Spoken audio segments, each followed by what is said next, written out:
বড় বড় লোহার সিন্দুক থেকে বের করে আনা হচ্ছে কারি কারি টাকা।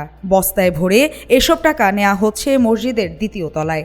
দৃশ্যটি কিশোরগঞ্জের ঐতিহাসিক পাগলা মসজিদের। সবাই যার যার মনের ইচ্ছা জন্য দান বাক্সে দান করছে, যা সবাই যার যার মনের বাসনা আল্লাহর কাছে জানাচ্ছে।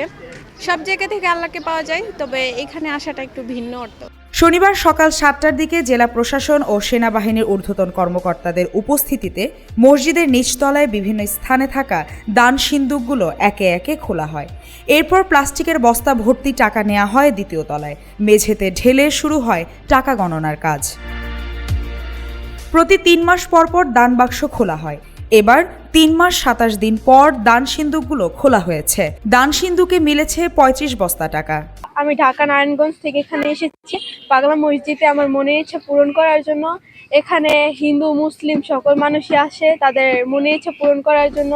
গণনা কাজে অংশ নেয় পাগলা মসজিদ, নুরানি কুরআন হাফিজিয়া মাদ্রাসা শিক্ষার্থী ও ব্যাংক কর্মকর্তা কর্মচারী সহ 450 মানুষ। সর্বশেষ আমরা এটি খুলেছিলাম 30 আগস্ট 2025 তারিখে। এবার 3 মাস 27 দিন পরে আমরা খুলতে যাচ্ছি। আপনারা জানেন এই খোলাটা নির্ভর করে সিন্দুকগুলো আসলে কি পরিমাণ টাকা সঞ্চয় হয়েছে সিন্দুক ভরার উপরে। বান্ডেল করার পর টাকা গণনায় ব্যবহার করা হয় ইলেকট্রনিক মেশিন। টাকা গণনাকে কেন্দ্র করে নেওয়া হয় নিশ্ছিদ্র নিরাপত্তা ব্যবস্থা।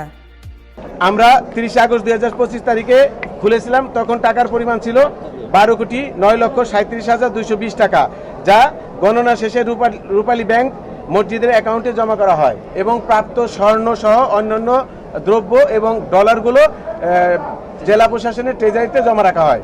পাগলা মসজিদে মানত করলে মনের আশা পূর্ণ হয়, এমন বিশ্বাস থেকে ধর্ম বর্ণ নির্বিশেষে দেশ বিদেশের অসংখ্য মানুষ মসজিদে দান করে থাকেন। দিন দিন বাড়ছে দানের টাকার পরিমাণ। বলছিল ওইদিকে যদি যাওয়া হয় কিশোরগঞ্জ, তাহলে আমি 1000 টাকা মানত করছি, টাকাটা যেন মসজিদে দিয়ে রেখে যাই। আমি দেখতে আসলাম, টাকাটাও দিয়ে যাবো, আমি কিছু দান খয়রাত করবো। পাগলা মসজিদ ও মাদ্রাসার আনুষঙ্গিক খরচ করা হয়। জেলা প্রশাসক জানান, দানের এরই মধ্যে পাগলা মসজিদ ইসলামিক কমপ্লেক্সের নকশা অনুমোদন চূড়ান্ত পর্যায়ে রয়েছে। জমির উপরে পাগলা মসজিদ কমপ্লেক্স ও ইসলামিক রিসার্চ সেন্টার হবে, এটা আমরা সিদ্ধান্ত নিয়েছি।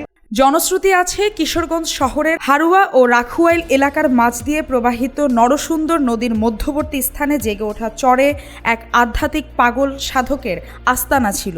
ওই সাধকের মৃত্যুর পর সেখানে একটি মসজিদ নির্মাণ করা হয়। পরে মসজিদটি পাগলা মসজিদ হিসেবে পরিচিতি পায়। মালিহা চৌধুরী, আয়না টেলিভিশন।